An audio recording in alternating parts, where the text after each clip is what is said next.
भगवान शिव। आइए भगवान शिव जिनके बारे में कुछ कहना असंभव जैसा है, और भगवान शिव वास्तव में है भी असंभव। शास्त्रों में जितना भी भगवान शिव के बारे में कहा गया है वो बड़ा ही रहस्यमय है, और अभी तक जितना भी कहा गया है, आगे जितना भी हम कहेंगे और जितना भी शास्त्रों में कहा जा चुका है वो उनकी महानता के बारे में बड़ा ही, आप ये समझ लो कि कम है। वैज्ञानिक आधार पर हम भगवान शिव के बारे में क्या कह सकते हैं? आज की जो आधुनिक सोच है, जैसा कि सामान्य लोग समझते हैं, तो वैज्ञानिक आधार पर हम भगवान शिव के बारे में क्या कह सकते हैं? वैसे तो परमात्मा के बारे में कुछ कहा जा ही नहीं सकता, लेकिन फिर भी बुद्धि कौशल के द्वारा कोशिश कर सकते हैं। क्या आप इलेक्ट्रॉन के बारे में कुछ कह सकते हैं? तो इलेक्ट्रॉन की पूरी व्याख्या, इलेक्ट्रॉन एक कण है। क्या क्वांटम फिजिक्स के बारे में आप कुछ कह सकते हैं? अगर कोई भौतिकविद, कोई नास्तिक आपसे ये कहे कि भगवान नहीं होते, क्या आप भगवान को प्रूव कर सकते हैं? तो मेरा ये मानना है कि आप ऐसे नास्तिक लोगों से या जो भौतिकविद हैं, जो भौतिकवादी हैं, उनसे आप ये पूछिए कि क्या आप क्वांटम फिजिक्स के बारे में कह सकते हैं? अभी ये स्थिति है कि क्वांटम फिजिक्स के बारे में भी कोई कुछ नहीं कह सकता, क्वांटम की व्याख्या नहीं कर सकते आप। कोई कण है, कोई फोटॉन है, कोई क्वांटा है, कभी तो वो कण की तरह कार्य करता है और कभी वो तरंग की तरह कार्य कर सकता है। The dual nature of light भौतिकविद कहते हैं। या तो कोई कण की तरह काम करेगा या फिर कोई जो है तरंग की तरह कार्य करेगा। तो जब आप डीप में गए और आपने लाइट को समझा, तो आप लाइट के बारे में भी कुछ कह नहीं सकते। अभी तो आपको लाइट की दो ही नेचर पता चली है, the dual nature of light, और आपने लाइट को ड्यूल नेचर पे ला करके रोक दिया। हो सकता है लाइट के और भी कई नेचर हो, उसकी कई प्रॉपर्टीज हो, आप कैसे कह सकते हो? पहले एक समय था जहाँ पे आपने एटम को ही सबसे बड़ा माना, छोटा माना था, सॉरी, सबसे छोटा माना। अब आपने एटम को तोड़ दिया, वो जो है परमाणु पे आए, परमाणु से इलेक्ट्रॉन पे आए, सारी चीज़ों पे आ गया, और आपने आकर के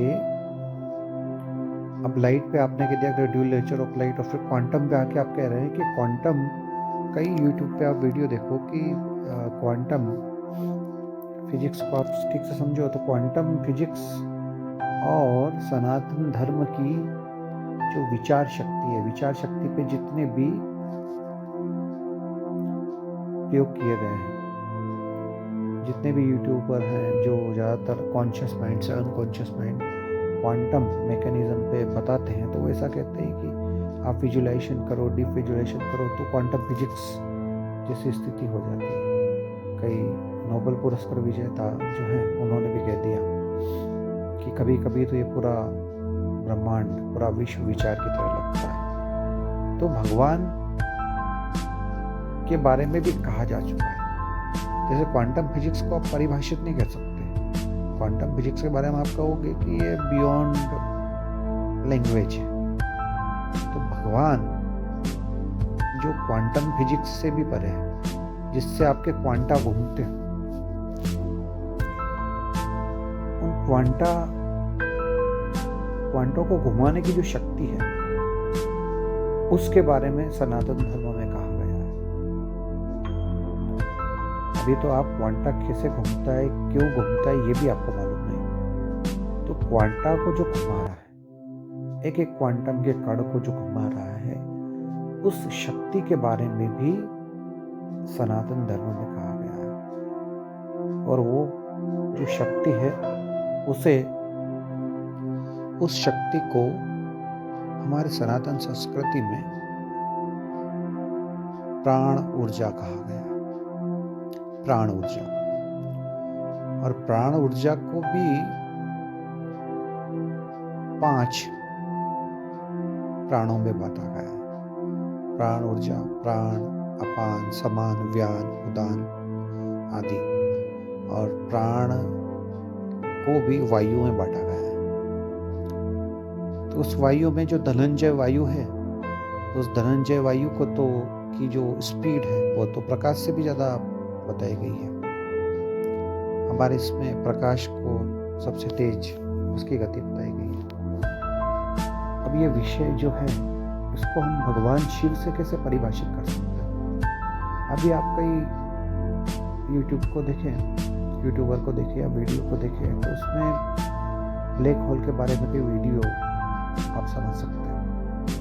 तो ब्लैक होल जहाँ पर जाकर के लाइट भी रुक जाती है। ब्लैक होल को आप समझे,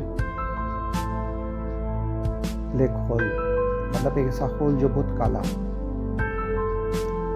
और जो अंतरिक्ष में हो, कहीं पे भी कृष्ण विवर जिसको आप कहते हैं। अब भगवान शिव को देखा जाए तो महाकाल कहा गया है। ब्लैक होल जो है, वहाँ पे जाके लाइट रुक जाती है, या लाइट भी जहाँ पर आकर रुक जाए, जिसको परिभाषित करना बड़ा कठिन है। तो भगवान शिव का स्वरूप देखो तो भगवान शिव को आप महाकाल कहते हैं। समय से परे, एक जिसका जन्म नहीं हो, जिसकी मृत्यु नहीं होगी, जो पहले भी था आज भी है, एक ऐसा महानतम तत्व। और भगवान शिव को ही आप, भगवान शिव का ध्यान है, कर्पूर गौरम करुणा। मतलब है प्रभु आप जो हैं कपूर से भी गौरे हैं, आप प्रकाश की तरफ प्रकाशवान हैं। अभी अभी जो लेटेस्ट खोज हुई है, उसमें एक ब्लैक होल की तरह एक वाइट होल भी कहा गया है। आप महानतम वैज्ञानिक जो हैं, आप उनकी स्पीच सुने या फिर उनकी खोज करें तो वो वाइट होल के बारे में बता रहे हैं। वो बताते हैं कि वातावरण में एक वाइट होल तैयार होता है, वर्म होल, जिसमें प्रवेश करके आप उस डायमेंशन में जा करके आप और कहीं निकल सकते हैं। एक टाइम कैप्सूल को बता रहे हैं। तो सनातन धर्म ये कहता है कि जितने भी ब्लैक होल हैं वो भी भगवान शिव द्वारा बनाए गए हैं।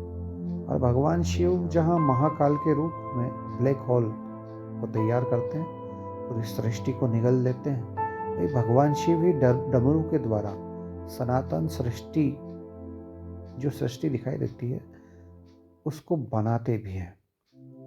भगवान शिव वाइट होल के रूप में कर्पूर गौरम करुणा अवतारम, प्रकाश के नाई हैं, प्रकाश को बनाने वाले हैं। अभी प्रकाश की उत्पत्ति कैसे हुई है उसकी कई थ्योरी दी गई है, लेकिन प्रकाश की उत्पत्ति कैसे हुई ये बता ही नहीं सकते।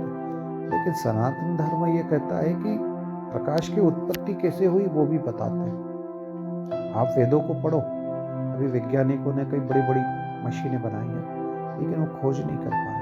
लेकिन सनातन धर्म में अपने शास्त्रों में भागवत का जो श्लोक है, सच्चिदानंद स्वरूपाय विश्व उत्पत्ति आदि हेतु है, भगवान के द्वारा ही विश्व की उत्पत्ति आई।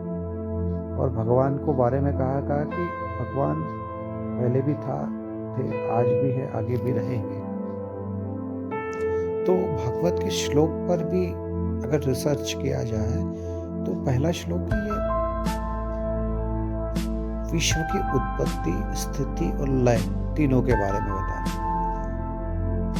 और भगवान शिव का जो स्वरूप है, अगर उसको थोड़ा सा भी समझने की कोशिश करें तो भगवान शिव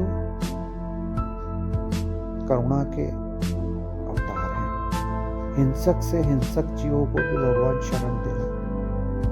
सांपों को, बिच्छुओं को, जहरीले जीव जंतु को भी भगवान शरण दे रहे हैं। तो अगर शिव जी का स्वरूप का उनकी कृपा से थोड़ा सा भी आप समझने की कोशिश करें तो भगवान शिव सभी जीवों को, भगवान शिव कहना चाहते हैं कि आप पापी से पापी हो तो भी मेरी शरण में आ गए।